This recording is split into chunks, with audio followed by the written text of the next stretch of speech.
¿Dónde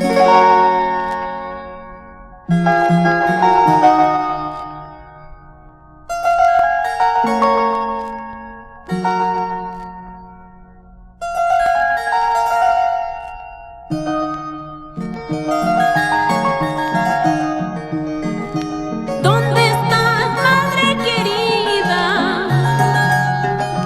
¿Dónde te has ido sin despedirte? Todos tus hijos te reclamamos, queremos verte junto a nosotros. No nos dejes solos llorando, no nos dejes sin tu calor.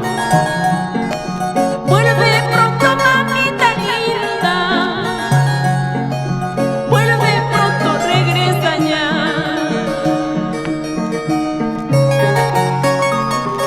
Vuelve pronto, mamita linda, que tus hijos añoramos tu presencia. Vamos, Eduardo.